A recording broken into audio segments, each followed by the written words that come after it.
compartir pantalla. Y en esta segunda sesión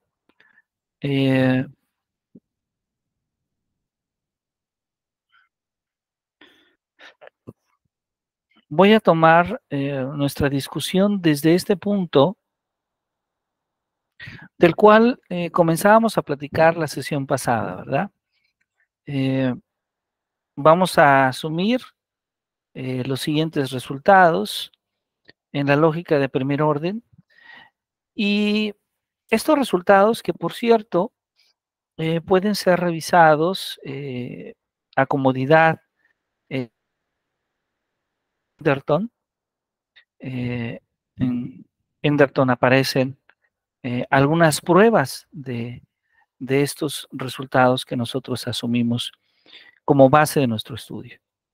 La primera es que si tenemos un lenguaje L de primer orden con igualdad, cuyo único parámetro, además del cuantificador universal, es el símbolo de predicado P de dos argumentos, entonces vamos a considerar que L es un lenguaje de primer orden.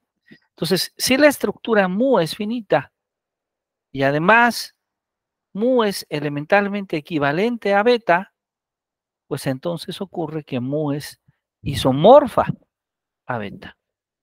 Además, si el universo de mu es de tamaño n, se puede construir un enunciado sigma de la manera en la que nosotros podemos decir, mira, existe B1, existe B2, existe Bn teta, que describe a mu completamente. Otra manera de decir esto es decir que sigma deberá de ser verdadero en mu y cualquier modelo de sigma deberá de ser exactamente como mu. Esta es la primera afirmación. La segunda es que tomamos que gamma es un conjunto decidible de fórmulas en un lenguaje razonable. ¿Sí? A ver, perdón.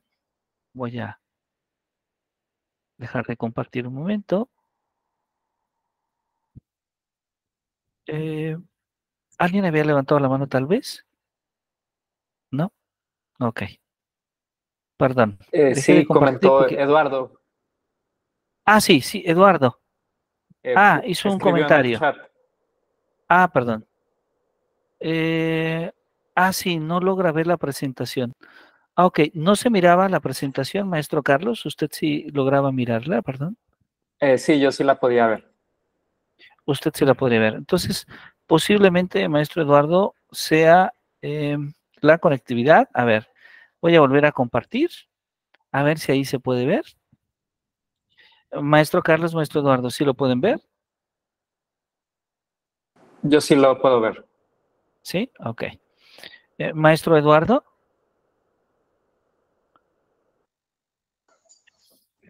No logro verla, creo que es mi conexión. Voy a intentar solucionarla. Ya logro verla. Excelente, excelente. Qué buena noticia. Muy bien, excelente. Perfecto. Entonces ya se logra ver.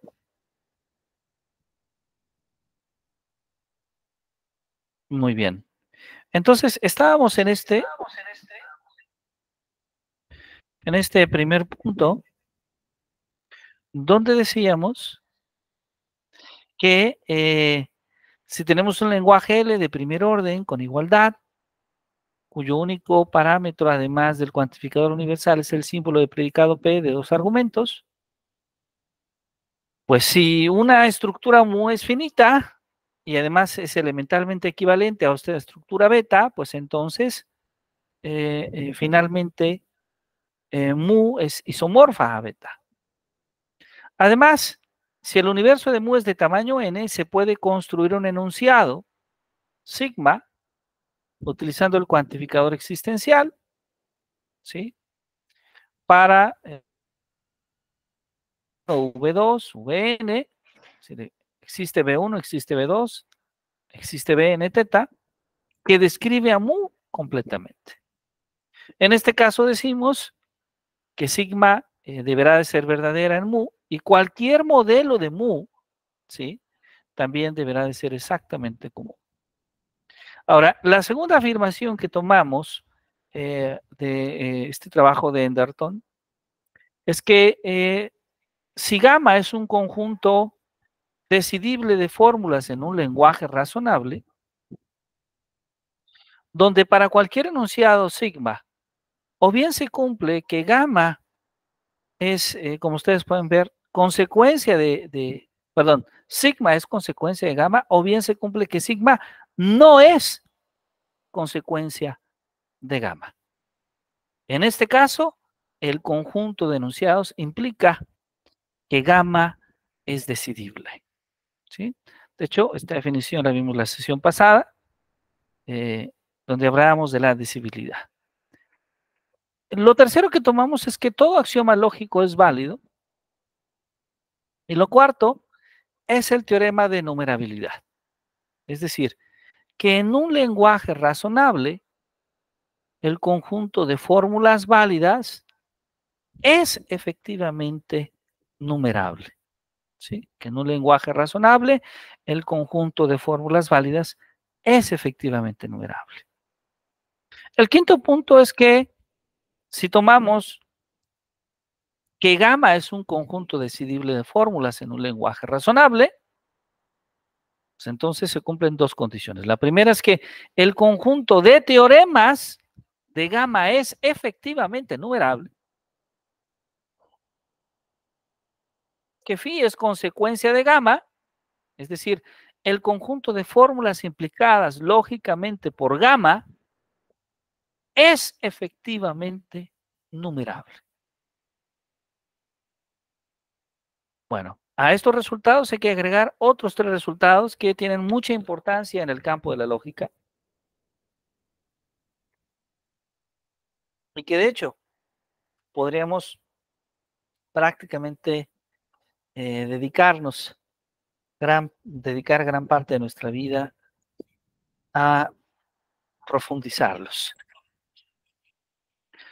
Uno de ellos es el teorema de compacidad, que nos dice básicamente que si phi se sigue como consecuencia de gamma, entonces existe un subconjunto finito, gamma 0 en gamma, tal que phi también es consecuencia en gamma 0. Además, si cada subconjunto finito gamma 0 de gamma es satisfacible, entonces gamma es satisfacible. Este es el teorema de compacidad. Teorema muy importante, muy fuerte en el campo de la lógica de primer orden. De hecho, podríamos decir que un conjunto sigma de enunciados tiene modelo sí, solo sí, para cada subconjunto finito tiene modelo. El otro teorema que requerimos es el teorema de correctud, que nos dice básicamente que si gamma es satisfacible, entonces gamma es consistente.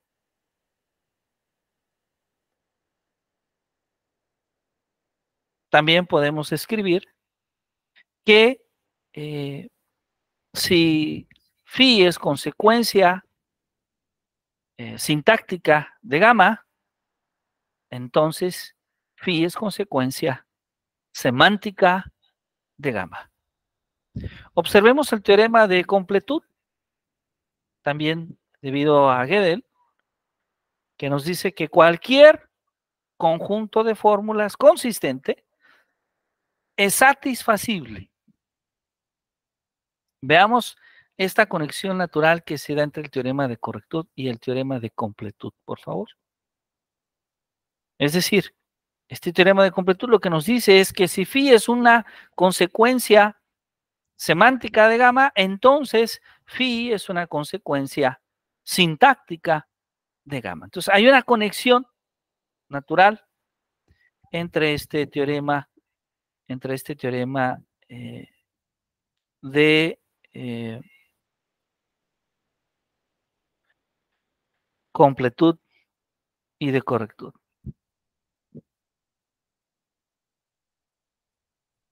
Bueno, entonces, la intención de revisar estos resultados, el fin que de ello deviene es el poder profundizar ahora sobre los modelos, sobre la teoría de modelos, y utilizar justamente esa herramienta para hablar del teorema de Lowen-Heinescoll.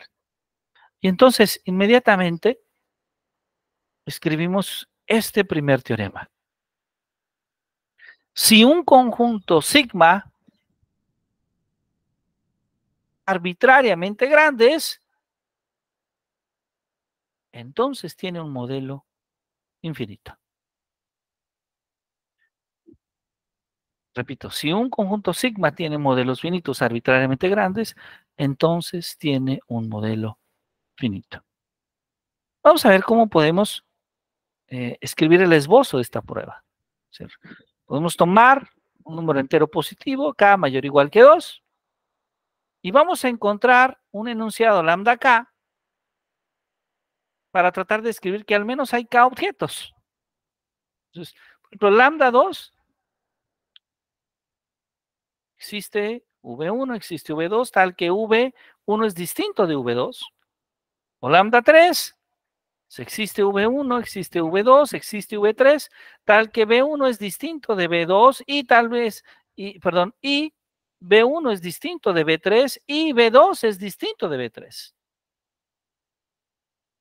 Entonces podemos tomar ese conjunto sigma y unir a este lambda 1, a este lambda 2, a este lambda 3, a lambda 4, a lambda 5, a un lambda k. Ahora, por hipótesis, cualquier subconjunto finito tiene un modelo. Entonces, como consecuencia del teorema de compacidad, todo el conjunto tiene un modelo que tiene que ser finito. Bueno, este teorema 1 es un teorema muy bonito que nos va a ayudar a explorar otros resultados lógicos interesantes. Pero para ello necesitamos también hablar de, sabemos que mu es una mu estructura, entonces definimos la teoría de mu, denotada por TH mu, como el conjunto de enunciados verdaderos en mu. Entonces, dada una estructura finita mu, tiene sentido preguntarnos si el conjunto TH mu es decidible. Es decir, el conjunto de enunciados verdaderos en mu es decidible, ¿sí? Y también podemos preguntarnos si este conjunto de enunciados tiene modelos finitos. Bueno, entonces, de esto se sigue, estos dos cuestionamientos se siguen las siguientes observaciones. La primera es que toda estructura finita mu es isomorfa a una estructura con universo, los números naturales, 1, 2, 3, hasta n, donde n es el tamaño de mu. ¿Sí? Y esto lo podemos ver con cierta facilidad a través de un isomorfismo entre los elementos de la estructura. Recordemos que es una estructura finita de tamaño n. Podemos pensar que cada elemento ahí lo podemos asociar con un número de 1, 2 hasta n, ¿sí?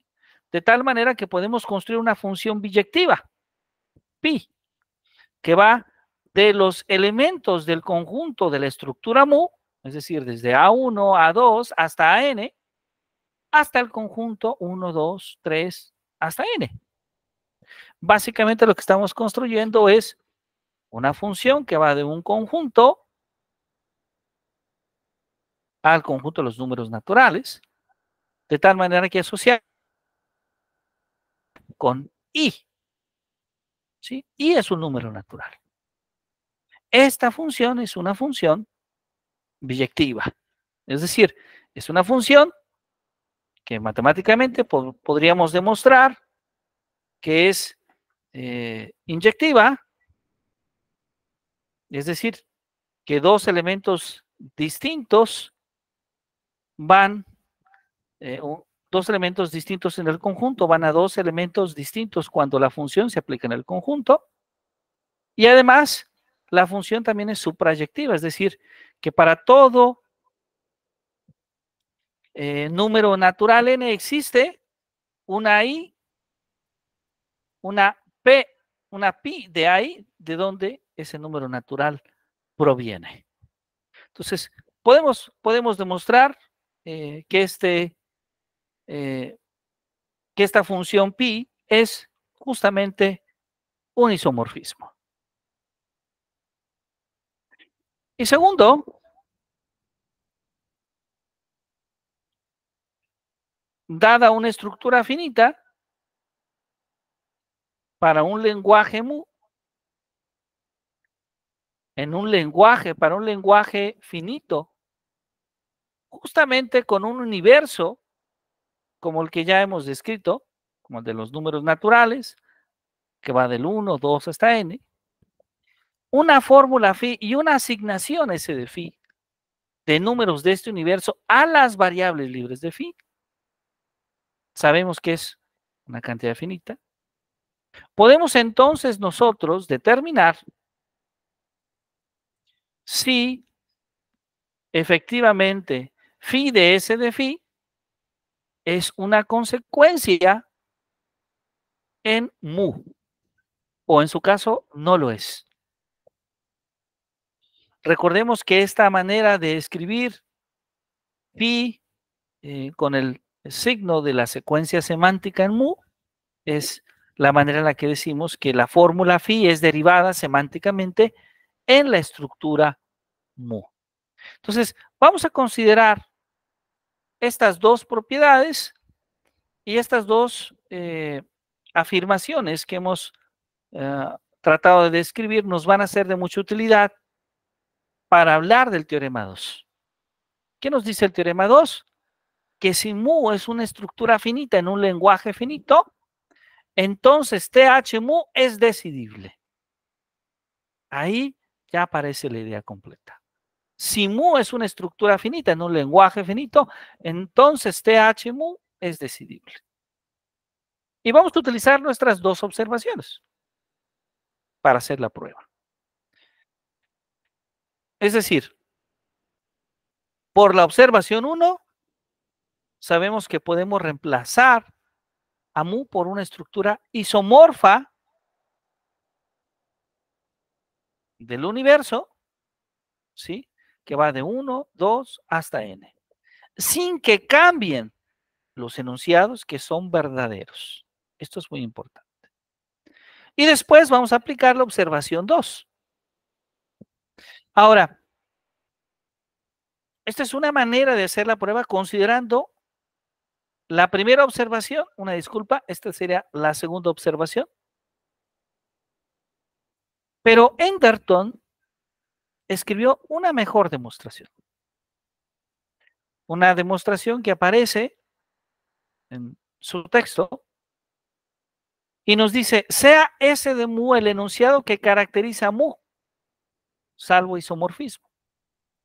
Entonces podemos definir el conjunto TH mu, que es el conjunto de todas las sigmas tales que sigma es consecuencia semántica de ese mu. Recordemos que ese mu es el resultado que caracteriza a mu. Entonces vamos a demostrar la contención, ¿sí? Es decir, que si sigma es verdadero en mu, entonces es verdadero en todas las copias isomorfas de mu. Y por tanto, en todos los modelos S de mu. De tal manera que entonces sigma es consecuencia semántica de S de mu. Por otro lado, si sigma es consecuencia semántica de S de mu, entonces sigma es verdadero en todos los modelos de S de mu. Uno de los cuales es justamente mu. Ahora, Del segundo resultado de esta sección, de esta primera sección, a ver, voy a irme hasta acá, porque queremos que esto vaya siempre claro. ¿Cuál es el segundo resultado? Es este.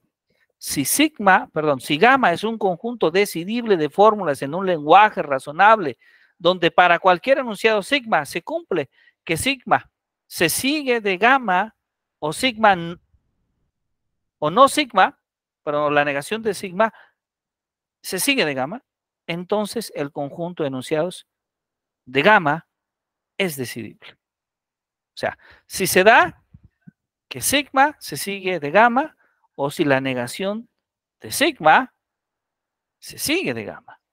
Y eso es justamente lo que aplicamos acá. Porque entonces, de este resultado, tenemos entonces que para todo sigma, o bien sigma se sigue de ese mu, o bien la negación de sigma se sigue de ese mu. Con eso concluimos la demostración. Bien, pero hay otros resultados interesantes de la lógica de primer orden que están conectados con esto.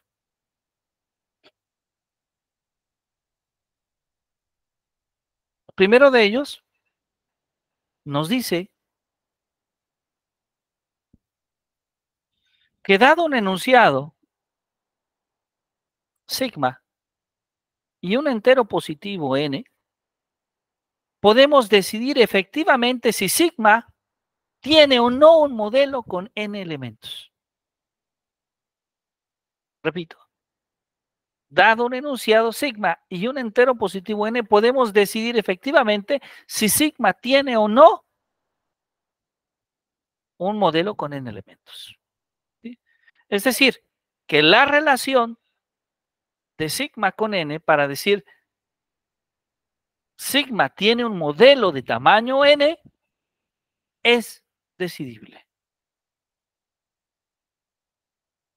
Ahora podemos ver, justo por la primera observación, que el enunciado sigma tiene un modelo de tamaño n si solamente si tiene un modelo con universo 1, 2, 3 hasta n. Pero además no solo eso. Si restringimos el lenguaje a los parámetros en los que ocurren en sigma, solamente hay una cantidad finita de estas estructuras y todas se pueden generar sistemáticamente. De la observación 2, podemos entonces afirmar que alguna de estas será un modelo de sigma.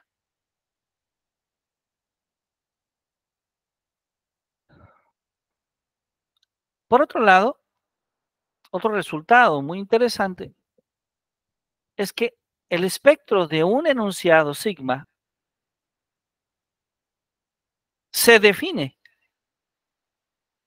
como el conjunto de las n's tales que sigma tiene un modelo de tamaño n. El espectro de un enunciado sigma es el conjunto dado por las n's tales que sigma tiene un modelo de tamaño n.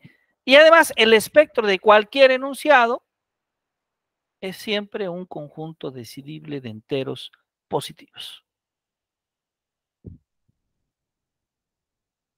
El espectro de cualquier enunciado es siempre un conjunto decidible de enteros positivos. Entonces, más aún, para un lenguaje finito,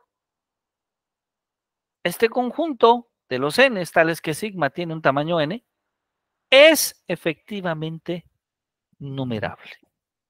Ese es el teorema 3. ¿Sí? Para un lenguaje finito, pensamos en este conjunto de los n, tales que sigma tiene un modelo de tamaño n, pues ese conjunto es efectivamente numerable. Y de hecho, de ahí tenemos un corolario muy interesante que nos dice que si nosotros tomamos un lenguaje finito y pensamos en el conjunto de enunciados verdaderos de toda la estructura finita, entonces su complemento phi barrita, vamos a llamarle, es efectivamente numerable. ¿Sí? Y bueno, esto lo podemos probar. Pues tomar un enunciado sigma, de manera que sigma pertenece a phi barrita, ¿sí? Sí, solamente sí, la negación de sigma tiene un modelo finito. Entonces, del teorema anterior y del resultado 3 de la sesión 1, es decir, de que todo axioma lógico es válido, utilizamos estos dos. El teorema 3 que nos dice que en un lenguaje finito el conjunto de las n tales que sigma tiene un modelo de tamaño n es efectivamente numerable, y además utilizamos la idea del resultado 3 de esta primera sección. Entonces de ahí se sigue que phi es decidible si solamente sí es efectivamente numerable. ¿Sí? Si solamente sí es efectivamente numerable. Ahora, el teorema de Tante-Brock en 1950 nos habla de este conjunto phi que vamos a definirlo como el conjunto de todas las sigmas tales que sigma es verdadero en toda estructura finita.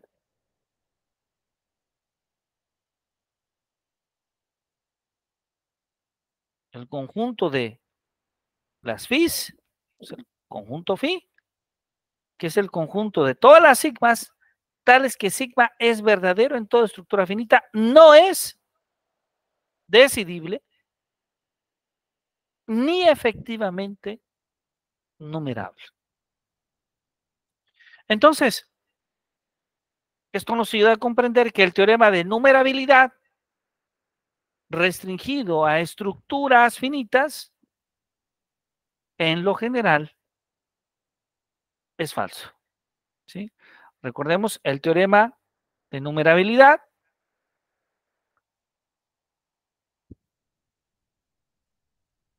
Este teorema que nos dice que en un lenguaje razonable, el conjunto de fórmulas válidas es efectivamente numerable, ¿sí?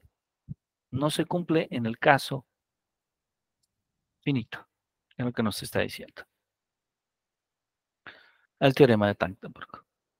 Bueno, entonces, vamos a irnos acercando a nuestro teorema principal, a una primera versión del teorema principal. Pero para esto es necesario hacer algunos comentarios que justamente están ligados a la prueba que presenta Enderton en el 2004 sobre el teorema de completud de Gödel. Enderton prueba el teorema de completud de Gödel y la prueba inicia considerando un conjunto consistente gamma en el que construye una estructura mu sobre E en la que se satisface el conjunto. Entonces, si nuestro lenguaje inicial es numerable, podríamos decir que mu sobre E es un conjunto numerable. De tal manera que un conjunto consistente de enunciados en un lenguaje numerable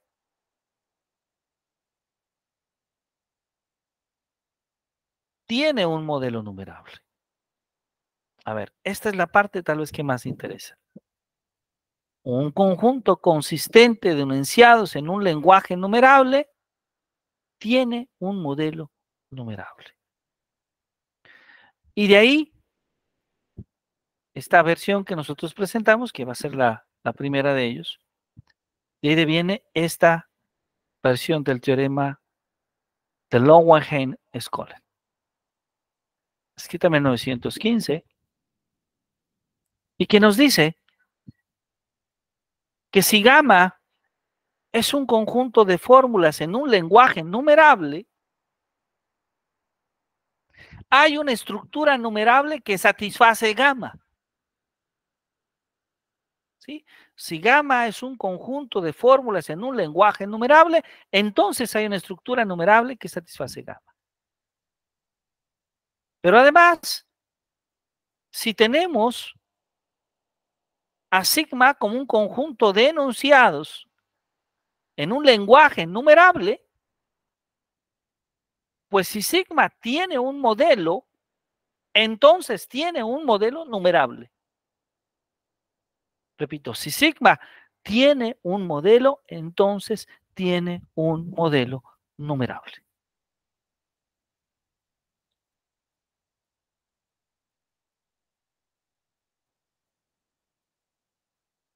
Bien, este es el famoso enunciado escrito por Leopold Lowenheim, por Torak Skolem, para hablar justamente sobre los modelos de un conjunto de enunciados, sobre el modelo de un conjunto de enunciados en un lenguaje numerable. Entonces, vamos a tratar de mostrar una prueba. Vamos a tratar de construir una prueba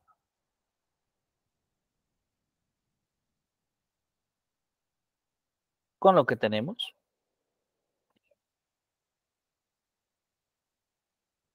Y esta es una prueba, perdón.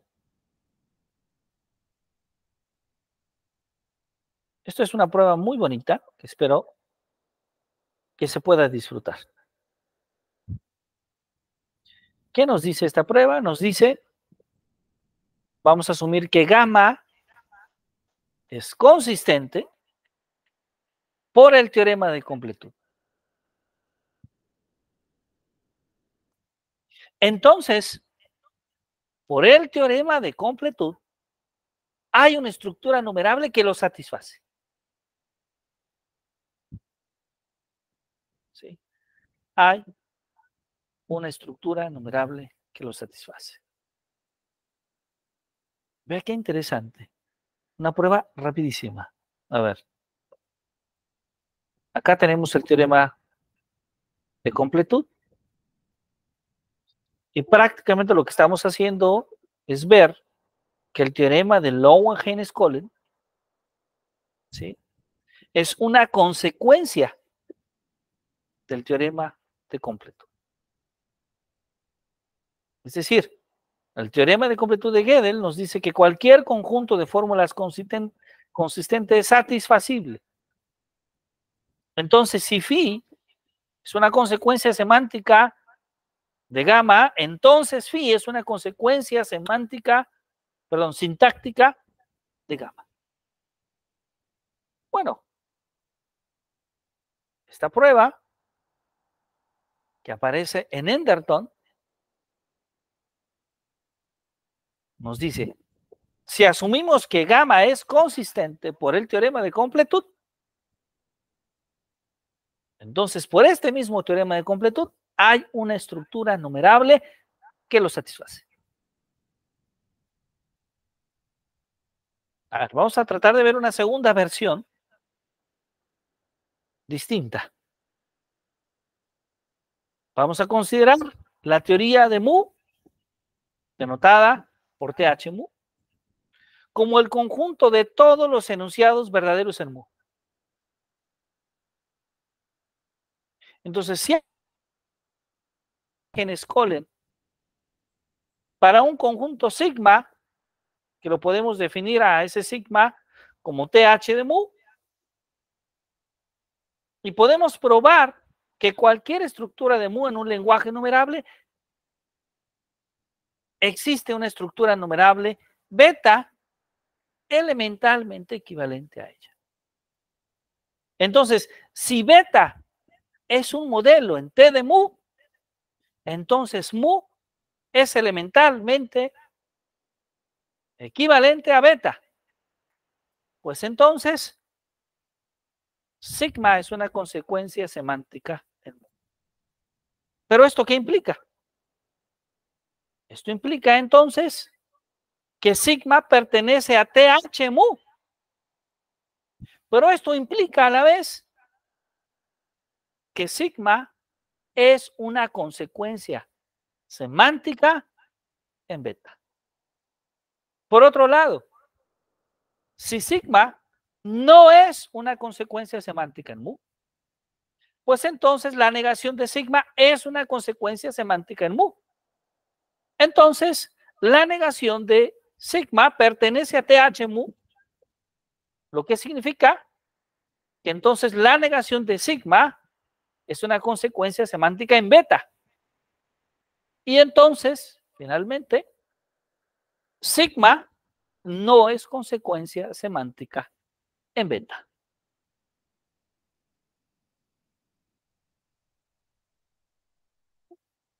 Bien. Tenemos acá entonces, ahora, una segunda versión del teorema de Lowenheim-Skolem. Esta versión nos dice lo siguiente. Sea sigma un conjunto satisfacible de fórmulas en un lenguaje de cardinalidad lambda. Entonces, sigma es satisfacible en alguna estructura de tamaño menor o igual a lambda.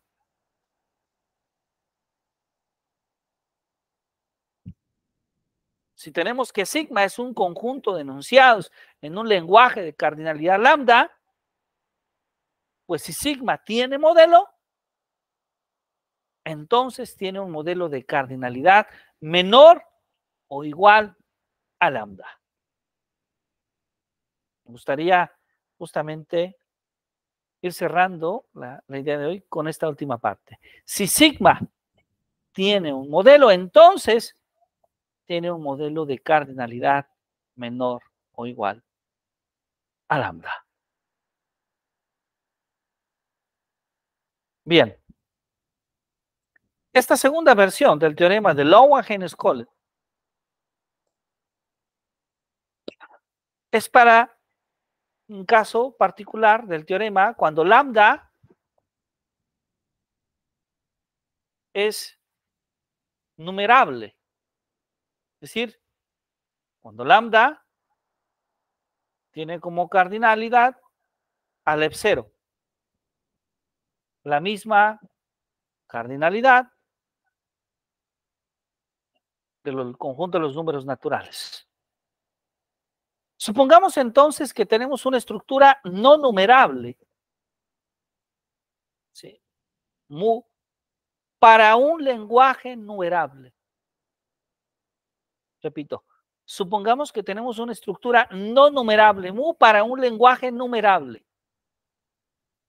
Lo que nos dice el teorema de Lowenheim-Skolem aplicado a TH mu es que hay una estructura numerable beta que es un modelo en TDH mu. Por lo que entonces mu debe de ser elementalmente equivalente a beta. Eso es lo que nos dice el teorema de Lowenheim-Skolem. Ok.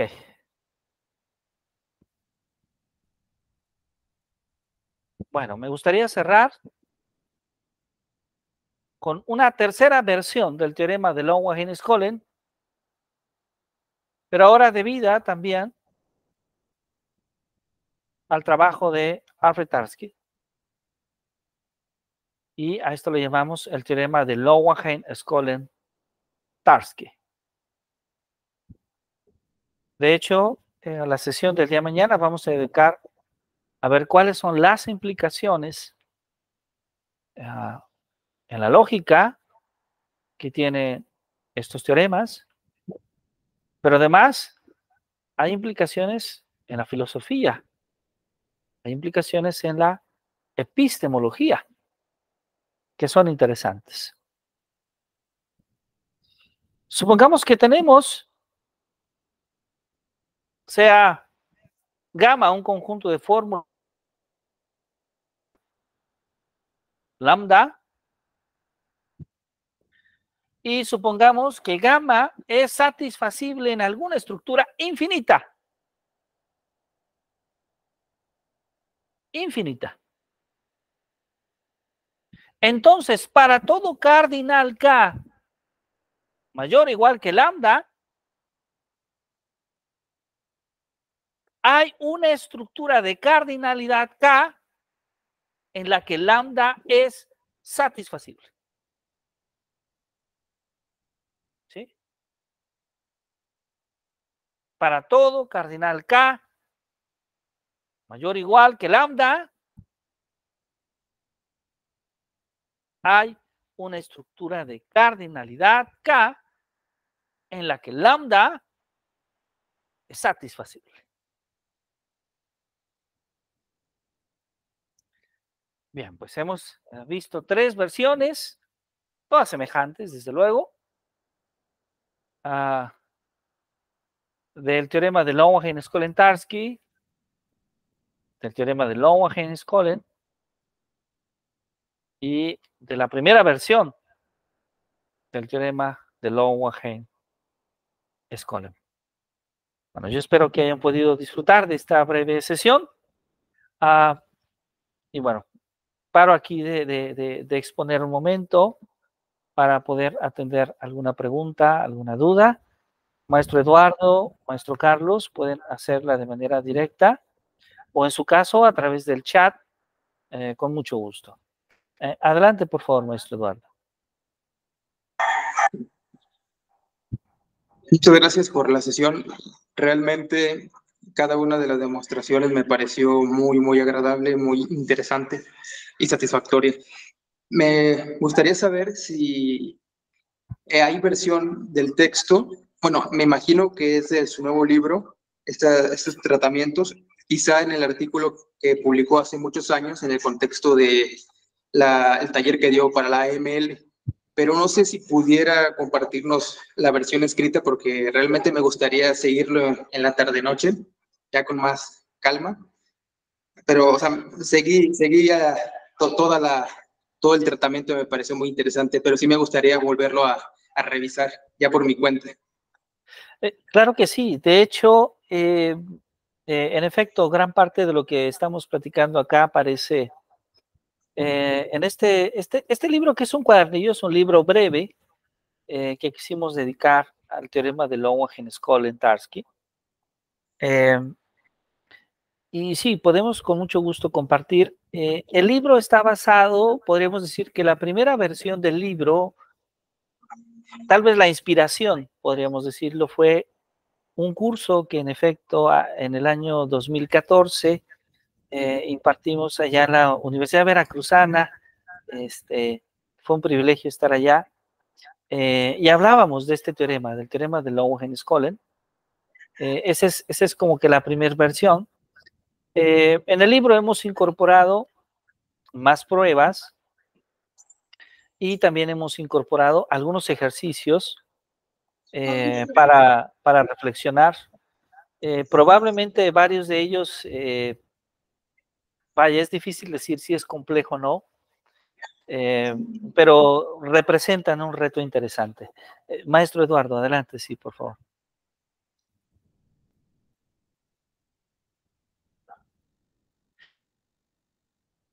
El texto, claro que sí, será un placer compartirlo para que puedan revisarlo con mucho gusto.